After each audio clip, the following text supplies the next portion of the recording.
ನಿನ್ನನ್ನು ಬಾಧಿಸುವವರ ಕೈಯಿಂದ ತಪ್ಪಿಸಿ ಬಿಗ್ ರಿಲೀಫ್ ಕೊಡುತ್ತಾನೆ.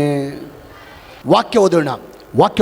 ದೇವಶೋತ್ರ ನ್ಯಾಯಸ್ಥಾಪಕರು ಬರೆದ ಪುಸ್ತಕ 4ನೇ ಅಧ್ಯಾಯ 3ನೇ ವಚನ. ಇವನು, ಇನ್ನೂ ಜೋರಾಗಿ ಹೇಳ್ರಿ, ಇವನು ಇಸ್ರಾಯೇಲರನ್ನ 20 ವರ್ಷಗಳ ತನಕ ಬಲವಾಗಿ ಬಾಧಿಸುತ್ತಿರಲು ಅವರು ಯೆಹೋವನಿಗೆ ಮೊರೆಯಿಟ್ಟರು. ಕೇಳಿಸ್ಕೊಳ್ರಿ, ಯಾಬೀನನು ಕಾನಾನ್ಯರ ಅರಸನಾಗಿದ್ದಾನೆ. ಇವನ ಕೈ ಕೆಳಗೆ ಒಬ್ಬ ಸೇನಾಧಿಪತಿ ಇದ್ದಾನೆ, ಅವನ ಹೆಸರು ಸೀಸರನು ಅಂತ. ಈ ಸೀಸರ್ನ ಎಂಥ ಭಯಂಕರವಾದಂಥ ಕ್ರೂರಿ ಅಂದರೆ 1 ವರ್ಷ ಅಲ್ಲ, 2 ವರ್ಷ ಅಲ್ಲ, ಸುಮಾರು 20 ವರ್ಷಗಳ ತನಕ ಇಸ್ರಾಯೇಲರನ್ನು ತೀವ್ರವಾಗಿ ಬಾಧಿಸಿದಾನೆ, ಭಯಂಕರವಾಗಿ ಬಾಧಿಸಿದಾನೆ. ಅಮ್ಮ ಕೇಳಿಸ್ಕೊಳ್ರಿ, ಆ ಇಸ್ರಾಯೇಲರು 20 ವರ್ಷಗಳ ಕಾಲ ಈ ಸೀಸರ್ನಿಂದ ಬಾಧೆ ಅನುಭವಿಸಿ ಆ ಬಾಧೆ ತಾಳಾರದೆ ಎಲ್ಲರೂ ದೇವರಿಗೆ ಮೊರೆ ಇಟ್ಟಿದ್ದಾರೆ. ಅಪ್ಪ, ಎಲ್ಲಿವರೆಗಪ್ಪ ನಾವು ಬಾಧೆ ಅನುಭವಿಸೋದು ಈ ಸೀಸರ್ನ ಕೈಯಿಂದ? 1 ವರ್ಷನ, 2 ವರ್ಷನ, 3 ವರ್ಷನ? ಅಯ್ಯ, 20 ವರ್ಷಗಳಿಂದ ಈ ಶತ್ರು ಸೀಸರ್ನ ಕೈಯಲ್ಲಿ ಬರೀ ಬಾಧೆ ಅನುಭವಿಸಿದ್ದಾಯಿತು, ವೇದನೆ ಅನುಭವಿಸಿದ್ದಾಯಿತು. ಸಾಕಾಗೋಗಿದೆ, ರೋಸಿ ಹೋಗಿದೆಯಪ್ಪ. ಇನ್ನು ಎಲ್ಲಿವರೆಗೆ ಅನುಭವಿಸ್ಬೇಕಪ್ಪ? ಇನ್ನು ಎಲ್ಲಿವರೆಗೆ ಅನುಭವಿಸ್ಬೇಕಪ್ಪ? ನಮ್ಮ ಕೈಯಲ್ಲಿ ಸಾಕಾಗೋಗತ್ತಪ್ಪ. ಕಣ್ಣೀರಿಟ್ಟು ಎಲ್ಲ ಇಸ್ರಾಯೇಲರು ಶತ್ರು ಸೀಸರ್ನಿಗಾಗಿ ದೇವರ ಮುಂದೆ ಗೋಳಾಡಿ ಪ್ರಾರ್ಥನೆ ಮಾಡಿದ್ದಾರೆ, ಭಾರದಿಂದ ಪ್ರಾರ್ಥನೆ ಮಾಡಿದ್ದಾರೆ, ಕಣ್ಣೀರಿಂದ ಪ್ರಾರ್ಥನೆ ಮಾಡಿದ್ದಾರೆ. ಒಂದು ಮಾತು ಹೇಳ, ದೇವರು ಇಸ್ರಾಯೇಲರ ಪ್ರಾರ್ಥನೆ ಕೇಳಿದಾನೆ. ಅಮ್ಮ, ದೇವರು ಇಸ್ರಾಯೇಲರ ಪ್ರಾರ್ಥನೆ ಕೇಳಿ ನನ್ನ ದೇವರು ಆ ಶತ್ರು ಸೀಸರ್ನ ಕೈಯಿಂದ ತಪ್ಪಿಸಿ, ಇಸ್ರಾಯೇಲರನ್ನ ಆ ಶತ್ರುವಿನ ಕೈಯಿಂದ ತಪ್ಪಿಸಿ ಬಿಗ್ ರಿಲೀಫ್ ಇಸ್ರಾಯೇಲರಿಗೆ ಕೊಟ್ಟಿದ್ದಾನೆ. Praise the Lord. ದೇವರು ಆ ಶತ್ರು ಸೀಸರ್ನ ಕೈಯಿಂದ ತಪ್ಪಿಸಿ 20 ವರ್ಷಗಳ ನಂತರ ದೇವರವರಿಗೆ ಒಂದು ದೊಡ್ಡ ರಿಲೀಫ್ ಕೊಟ್ಟಿದ್ದಾನೆ, ಬಿಗ್ ರಿಲೀಫ್ ಕೊಟ್ಟಿದ್ದಾನೆ. ಮಗನೇ, ಸಹೋದರ ಸಹೋದರಿ, ಈ ವಾಕ್ಯದ ಮೂಲಕ ಪರಿಶುದ್ಧಾತ್ಮ ದೇವರು ನಿನ್ನ ಜೊತೆಗೆ ಮಾತಾಡೋದು. ಉದ್ಯೋಗ ಮಾಡುವಂಥ ಸ್ಥಳದಲ್ಲಿ ಕೆಲವು ಜನ ನಿಮ್ಮನ್ನು ತೀವ್ರವಾಗಿ ಬಾಧಿಸ್ತಾ ಇದ್ದಾರಾ? ಕೆಲಸ ಮಾಡುವಂಥ ಸ್ಥಳದಲ್ಲಿ ಕೆಲವು ಜನ ನಿಮ್ಮನ್ನು ತೀವ್ರವಾಗಿ ಬಾಧಿಸ್ತಾ ಇದ್ದಾರಾ? ಬಿಸ್ನೆಸ್ ಮಾಡುವಂಥ ಸ್ಥಳದಲ್ಲಿ ಕೆಲವು ಜನ ನಿಮ್ಮನ್ನು ತೀವ್ರವಾಗಿ ಬಾಧಿಸ್ತಾ ಇದ್ದಾರಾ? ಸೇವೆ ಮಾಡುವಂಥ ಸ್ಥಳದಲ್ಲಿ ಸೇವೆಗೆ ವಿರುದ್ಧವಾಗಿ ಕೆಲವು ಜನ ತೀವ್ರವಾಗಿ ನಿಮ್ಮನ್ನು ಬಾಧಿಸ್ತಾ ಇದ್ದಾರಾ?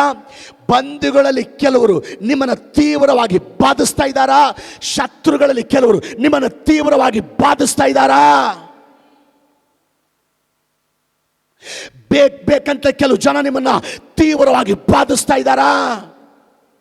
ಪರಿಶುದ್ಧಾತ್ಮ ದೇವರಂತಾನೆ, ಇಸ್ರಾಯೇಲರು ಈಗ ಶತ್ರು ಸೀಸರ್ನ ಕೈಯಿಂದ ಬಾಧೆ ಅನುಭವಿಸಿ ಯಾವ ರೀತಿ ದೇವರಿಗೆ ಮೊರೆ ಇಟ್ಟರು, ಯೆಹೋವ ದೇವರಿಗೆ ಮೊರೆ ಇಟ್ಟರು, ಆ ರೀತಿ ನೀವು ಮೊರೆ ಇಡ್ರಿ, ಆ ರೀತಿ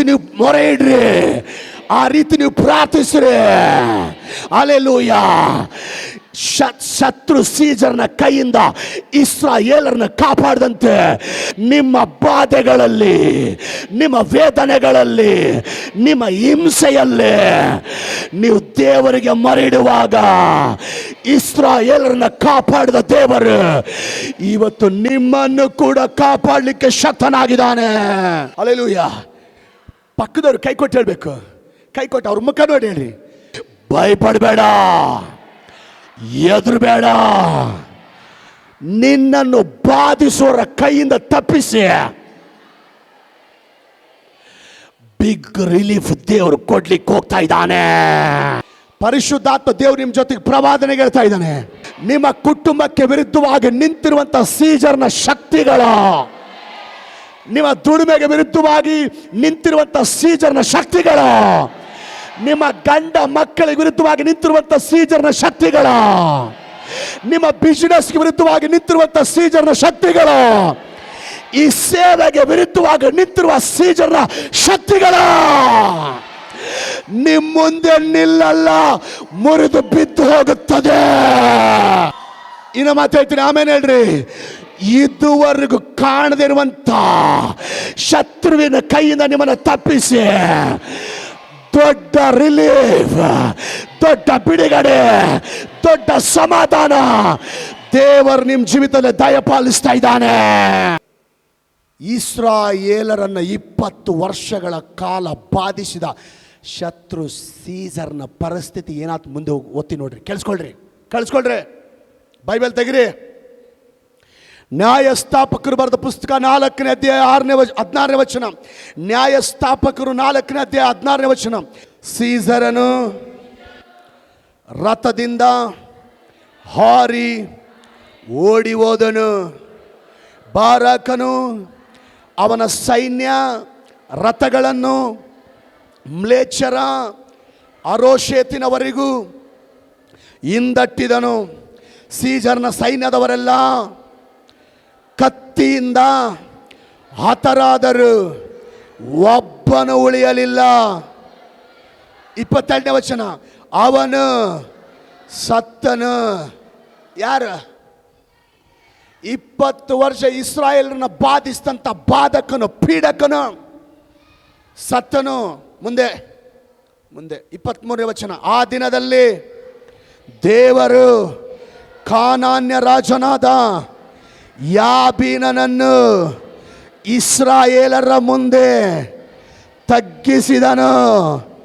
ಯೆಹೋವನ ಹಸ್ತವು ಹೆಚ್ಚು ಹೆಚ್ಚು ಬಲಗೊಂಡಿದ್ದರಿಂದ ಕಾನಾನ್ಯರ ಅರಸನಾದ ಯಾಬೀನನು ಪೂರ್ಣವಾಗಿ ಸೋತು, ಜೋರಾಗಿ ಸೋತು ನಿರ್ನಾಮವಾದನು. ಇಸ್ರಾಯೇಲ್ರನ್ನ 20 ವರ್ಷಗಳ ಬಾಧಿಸಿದಂಥ ಸೇನಾಧಿಪತಿ, ಸೈನ್ಯಾಧಿಪತಿ ಕೂಡ ನಿರ್ನಾಮಾದನು, ರಾಜ ಕೂಡ ನಿರ್ನಾಮಾದನು.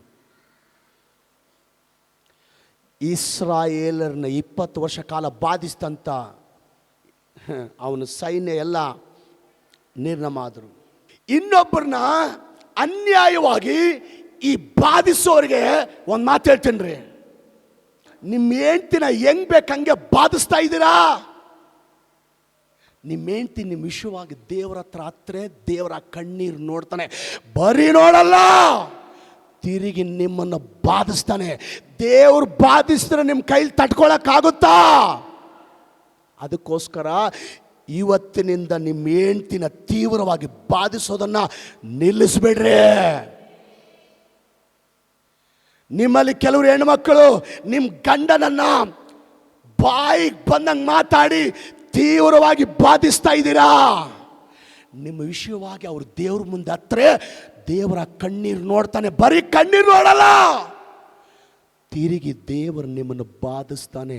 ದೇವರು ಬಾಧಿಸಿದ್ರೆ ನಿಮ್ಮ ಕೈಲಿ ತಡ್ಕೊಳಕ್ಕಾಗುತ್ತಾ? ಯೋಚನೆ ಮಾಡು. ಅದಕ್ಕೋಸ್ಕರ ಇವತ್ತಿನಿಂದ ನಿಮ್ಮ ಗಂಡನನ್ನು ತೀವ್ರವಾಗಿ ಬಾಧಿಸೋದನ್ನು ಇವತ್ತಿನಿಂದ ನಿಲ್ಲಿಸ್ಬಿಡ್ರೆ. ಮಕ್ಕಳೇ, ನಿಮ್ಮ ತಂದೆ ತಾಯಿನ ಹೆಂಗ್ ಬೇಕು ಹಂಗೆ ಬಾಯಿಗೆ ಬಂದಂಗೆ ಮಾತಾಡಿ ಬಾಧಿಸ್ತಾ ಇದ್ದೀರಾ. ನಿಮ್ಮ ವಿಷಯವಾಗಿ ಅವ್ರು ದೇವ್ರ ಮುಂದೆ ಹತ್ರ ಆ ಕಣ್ಣೀರು ದೇವ್ರು ನೋಡ್ತಾನೆ, ಬರೀ ನೋಡೋದಲ್ಲ, ತಿರುಗಿ ನಿಮ್ಮನ್ನು ಬಾಧಿಸ್ತಾನೆ. ದೇವರು ನಿಮ್ಮನ್ನು ಬಾಧಿಸಿದ್ರೆ ಆ ಬಾಧೆನ ತಡ್ಕೊಳಕ್ಕಾಗುತ್ತಾ? ಯೋಚನೆ ಮಾಡು. ಅದಕ್ಕೋಸ್ಕರ ನಿಮ್ಮ ತಂದೆ ತಾಯಿಗಳನ್ನ ತೀವ್ರವಾಗಿ ಬಾಧಿಸೋದನ್ನ ಇವತ್ತಿನಿಂದ ನಿಲ್ಲಿಸ್ಬಿಡ್ರೆ. ಮೇಲಾಧಿಕಾರಿಗಳೇ, ನಿಮ್ಮ ಕೈ ಕೆಳಗಿರುವಂಥ ಅಧಿಕಾರಿಗಳನ್ನ ಹೆಂಗ್ ಬೇಕಂಗೆ ಬಾಧಿಸ್ತಾ ಇದ್ದೀರಾ? ಅವ್ರು ನಿಮ್ಮ ವಿಷಯವಾಗಿ ದೇವ್ರ ಮುಂದೆ ಹತ್ರ ಆ ಕಣ್ಣೀರು ದೇವ್ರು ನೋಡ್ತಾನೆ. ಬರೀ ನೋಡೋದಲ್ಲ, ತಿರುಗಿ ದೇವರು ನಿಮ್ಮನ್ನು ಬಾಧಿಸ್ತಾನೆ. ದೇವರು ನಿಮ್ಮನ್ನು ಬಾಧಿಸಿದ್ರೆ ನಿಮ್ಮ ಕೈಲಿ ತಡ್ಕೊಳಕ್ಕಾಗುತ್ತಾ? ಯೋಚನೆ ಮಾಡ್ರಿ. ಅದಕ್ಕೋಸ್ಕರ ಇವತ್ತಿನಿಂದ ನಿಮ್ಮ ಕೈ ಕೆಳಗಿರುವಂಥ ಅಧಿಕಾರಿಗಳನ್ನ ತೀವ್ರವಾಗಿ ಬಾಧಿಸೋದನ್ನ ನಿಲ್ಲಿಸ್ಬೇಡ್ರಿ. ಅನಾಥರನ್ನ, ದಿಕ್ಕಿಲ್ದವ್ರನ್ನ, ವಿಧವೆಯರನ್ನ ತೀವ್ರವಾಗಿ ಬಾಧಿಸ್ತಾ ಇದ್ದೀರಾ, ಗೋಳಾಡಿಸ್ತಾ ಇದ್ದೀರಾ. ಅವ್ರು ನಿಮ್ಮ ವಿಷಯವಾಗಿ ದೇವ್ರ ಮುಂದೆ ಹತ್ತಿರ ಅವ್ರ ಕಣ್ಣೀರು ದೇವ್ರು ನೋಡ್ತಾನೆ. ಬರೀ ನೋಡೋದಲ್ಲ, ತಿರುಗಿ ನಿಮ್ಮನ್ನು ಬಾಧಿಸ್ತಾನೆ. ಆ ಬಾಧೆ ನಿಮ್ಮ ಕೈಲಿ ತಟ್ಕೊಳಕ್ಕಾಗುತ್ತಾ? ಅದಕ್ಕೆ ಅನಾಥರನ್ನ, ದಿಕ್ಕಿಲ್ದವ್ರನ್ನ, ವಿಧವೆಯರನ್ನ ತೀವ್ರವಾಗಿ ಬಾಧಿಸೋದನ್ನ ಇವತ್ತಿನಿಂದ ನಿಲ್ಲಿಸ್ಬೇಡ್ರಿ. ವಿಶ್ವಾಸಿಗಳೇ, ಪಾಸ್ಟರ್ನ ಹೆಂಗ್ ಬೇಕಂಗೆ ಬಾಧಿಸ್ತಾ ಇದ್ದೀರಾ. ನಿಮ್ಮ ವಿಷಯವಾಗಿ ಆ ಸೇವಕರು ದೇವ್ರ ಮುಂದೆ ಹತ್ರೆ ಆ ಕಣ್ಣೀರು ದೇವ್ರು ನೋಡ್ತಾನೆ. ಬರೀ ನೋಡಲ್ಲ, ತಿರುಗಿ ನಿಮ್ಮನ್ನು ಬಾಧಿಸ್ತಾನೆ. ಆ ಬಾಧೆನ ತಡ್ಕೊಳಕ್ಕಾಗುತ್ತಾ? ಯೋಚನೆ ಮಾಡ್ರಿ. ಅದಕ್ಕೆ ನಿಮ್ಮ ಸೇವಕರನ್ನ ಬಾಧಿಸೋದನ್ನ ಇವತ್ತಿನಿಂದ ನಿಲ್ಲಿಸ್ಬೇಡ್ರಿ. ಗಲಾತ್ಯ 6:7 ದೇವ್ರ ವಾಕ್ಯ ಹೇಳುತ್ತೆ, ಮೋಸ ಹೋಗಬೇಡ್ರಿ. ದೇವ್ರ ತಿರಸ್ಕಾರ ಸಹಿಸೋನಲ್ಲ. ಮನುಷ್ಯನ ಏನು ಬಿತ್ತುತ್ತಾನೋ ಅದನ್ನೇ ಕೊಯ್ತಾನೆ. ಇವತ್ತು ನೀನು ಇನ್ನೊಬ್ಬರನ್ನ ಬಾಯಿಗೆ ಬಂದಂಗೆ ಮಾತಾಡಿ ಬಾಧಿಸಿದ್ರೆ ನಾಳೆ ನಿನ್ನನ್ನು ಕೂಡ ಬಾಧಿಸೋರು ಹುಟ್ಟುತ್ತಾರೆ. ಅದಕ್ಕೋಸ್ಕರ ಎಂಥ ಪರಿಸ್ಥಿತಿಯಲ್ಲಿ ಇನ್ನೊಬ್ಬರನ್ನ ಬಾಧಿಸಬೇಡ್ರಿ. ಮೋಶ ಅಕ್ಕ ಹೆಂಗ್ ಬೇಕಂಗೆ ಬಾಯಿಗೆ ಬಂದಂಗೆ ಮಾತಾಡಿ ಮೋಶನ ಬಾಧಿಸಿದಾಳೆ. ದೇವ್ರು ಸುಮ್ಮನೆ ಬಿಟ್ನಾ? ನೋ. ತೊನ್ನು ರೋಗ ಕಳಿಸಿ ದೇವರು ತಿರುಗಿ ಆಕೆನ ಬಾಧಿಸಿದಾನೆ. ಕಾಯಿನನು ಏಬೇಲನನ್ನ ಬಾಧಿಸಿ ಬಾಧಿಸಿ ಕೊಲೆ ಮಾಡಿದಾನೆ. ದೇವರು ಸುಮ್ಮನೆ ಬಿಟ್ನಾ?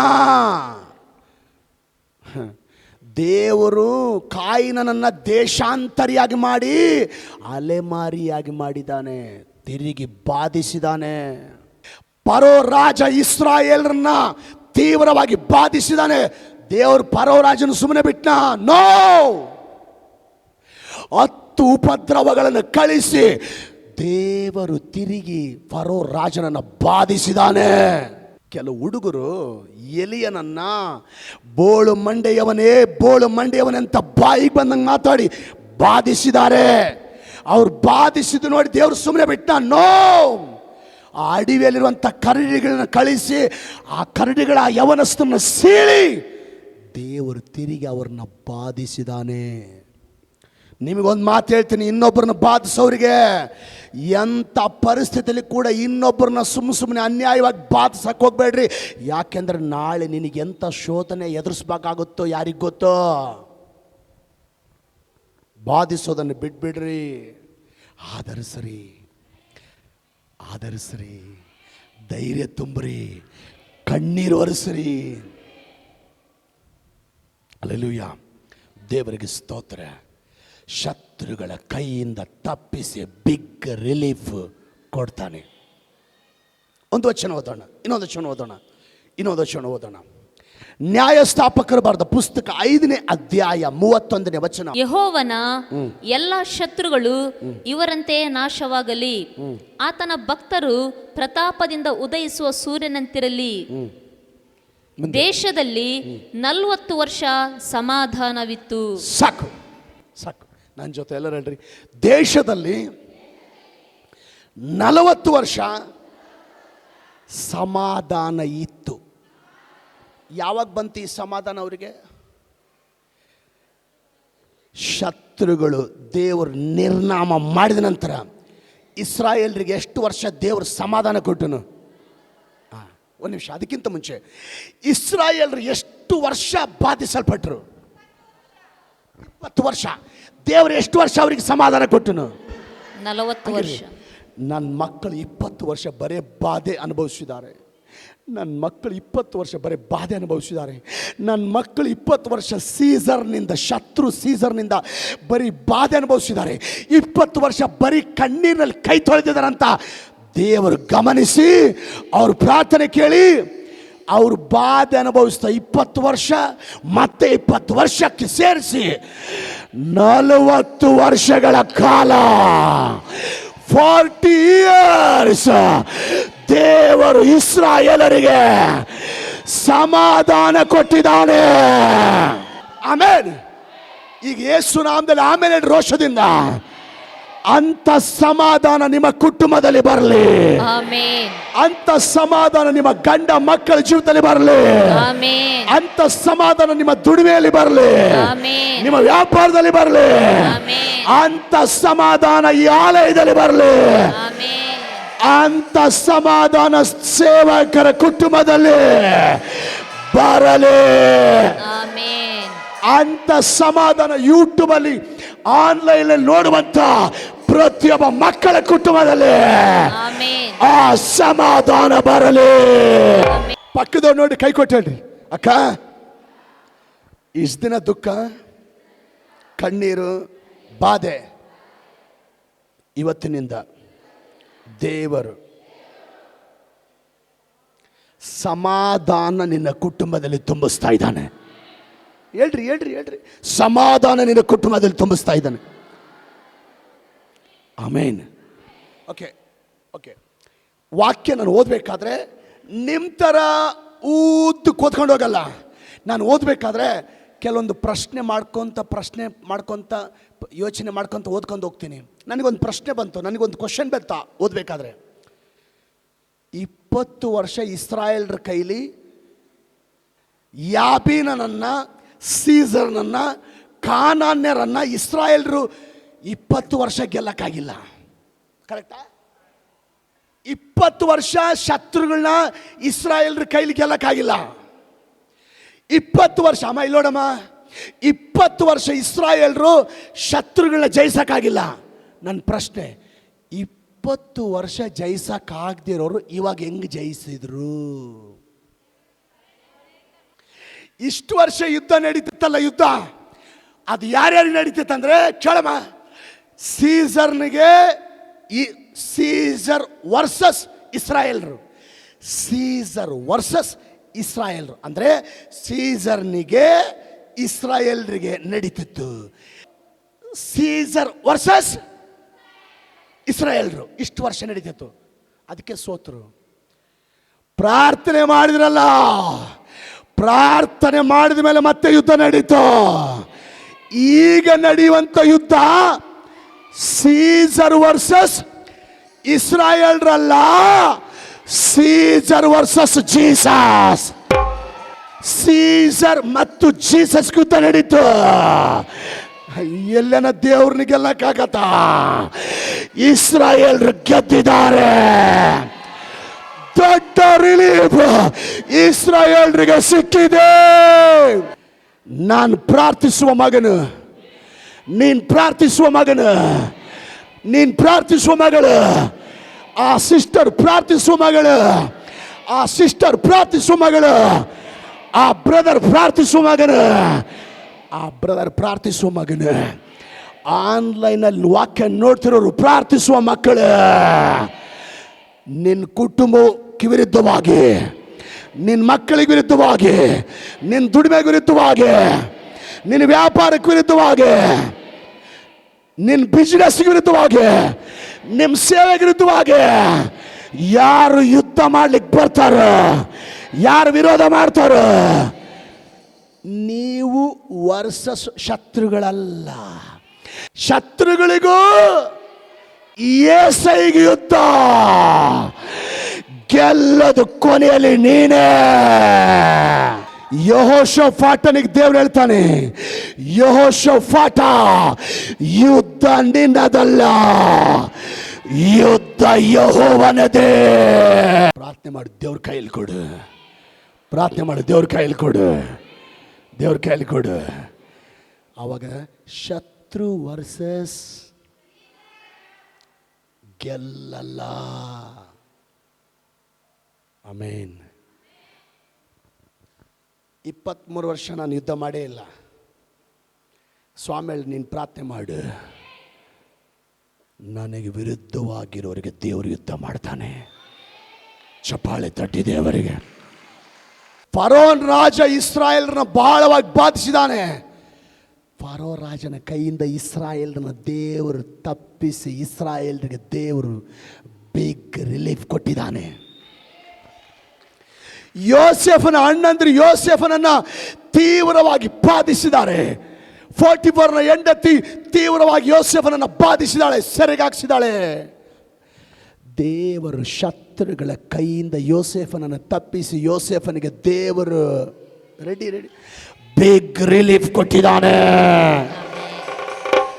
ಪ್ರಧಾನಮಂತ್ರಿ ಹಾಮಾನನು ಯೆಹೂದ್ಯರನ್ನ ತೀವ್ರವಾಗಿ ಬಾಧಿಸಿದ್ದಾನೆ. ಎಸ್ತೇರಳು ಪ್ರಾರ್ಥನೆ ಮಾಡಿದ್ದಾರೆ, ಯೆಹೂದ್ಯರು ಉಪವಾಸವಾಗಿ ಪ್ರಾರ್ಥನೆ ಮಾಡಿದ್ದಾರೆ. ದೇವರು ದುಷ್ಟ ಹಾಮಾನನ ಕೈಯಿಂದ ಯೆಹೂದ್ಯರನ್ನ ತಪ್ಪಿಸಿ ಯೆಹೂದ್ಯರಿಗೆ ದೇವರು ಬಿಗ್ ರಿಲೀಫ್ ಕೊಟ್ಟಿದ್ದಾನೆ. ಅಬ್ಷಾಲೋಮನು ಅಹಿತೋಫೆಲನು ದಾವೀದನ ವಿರುದ್ಧವಾಗಿ ಭಯಂಕರ ದೊಡ್ಡ ಕುತಂತ್ರ ಹೂಡಿದ್ದಾರೆ, ಕೊಲ್ಲಬೇಕಂತ ಪ್ಲಾನ್ ಮಾಡಿದ್ದಾರೆ. ದೇವರು ದಾವೀದನನ್ನ ಶತ್ರುಗಳ ಕೈಯಿಂದ ತಪ್ಪಿಸಿ ಬಿಗ್ ರಿಲೀಫ್ ಕೊಟ್ಟಿದ್ದಾನೆ, ಬಿಗ್ ರಿಲೀಫ್ ಕೊಟ್ಟಿದ್ದಾರೆ. ಇಂಥ ಕಾರ್ಯ ನನ್ನ ಕುಟುಂಬದಲ್ಲಿ ದೇವ್ರು ಮಾಡ್ತಾ ಇದ್ದಾನೆ. ಇಂಥ ಅದ್ಭುತ ನನ್ನ ಮನೆಯಲ್ಲಿ ದೇವ್ರು ಮಾಡ್ತಾ ಇದ್ದಾನೆ, ನಮ್ಮ ಜೀವಿತದಲ್ಲಿ ದೇವ್ರು ಮಾಡ್ತಾ ಇದ್ದಾನೆ. ಆಮೇಲೆ ಅಂದವರಿಗೆ ದೇವರು ಆ ವಾಗ್ದಾನ ನೆರವೇರಿಸ್ತಾನೆ. 2ನೇ ಸಮುವೇಲ 7ನೇ ಅಧ್ಯಾಯ 11ನೇ ವಚನ ನಾನೇ ಓದ್ತೀನಿ. ದುಷ್ಟರು ಅವರನ್ನು ಕುಗ್ಗಿಸಿದಂತೆ ಇನ್ನು ಕುಗ್ಗಿಸುವುದಿಲ್ಲ. ನೀನು ಶತ್ರು ಭಯ ಇಲ್ಲದೆ ಸುಖದಿಂದಿರುವಂತೆ ಮಾಡುವೆನು. Amen, amen. ದೇವರಂತಾನೆ ಶತ್ರುಗಳು ಅವ್ರನ್ನ ಕುಗ್ಗಿಸ್ದಂಗೆ, ಇವ್ರನ್ನ ಕುಗ್ಗಿಸ್ದಂಗೆ, ಇವ್ರನ್ನ ಕುಗ್ಗಿಸ್ದಂಗೆ, ಇವ್ರನ್ನ ಕುಗ್ಗಿಸ್ದಂಗೆ, ಅವ್ರನ್ನ ತೊಳ್ದಂಗೆ, ಇವ್ರನ್ನ ತೊಳ್ದಂಗೆ, ಇವ್ರನ್ನ ತೊಳ್ದಂಗೆ ನಿನ್ನ ತುಳಿಯಕ್ಕಾಗಲ್ಲ, ನಿನ್ನ ತುಳಿಯಕ್ಕಾಗಲ್ಲ. ಶತ್ರುಗಳ ಕೈಯಿಂದ ತಪ್ಪಿಸಿ ನಿನ್ನ ಕುಟುಂಬ ಸುಖವಾಗಿರುವಂತೆ, ನಿಮ್ಮ ಗಂಡ ಮಕ್ಕಳು ಸುಖವಾಗಿರುವಂತೆ, ನಿಮ್ಮ ಕುಟುಂಬ ಸುಖವಾಗಿರುವಂತೆ ನಾನು ಕಾರ್ಯ ಮಾಡ್ತೇನೆ.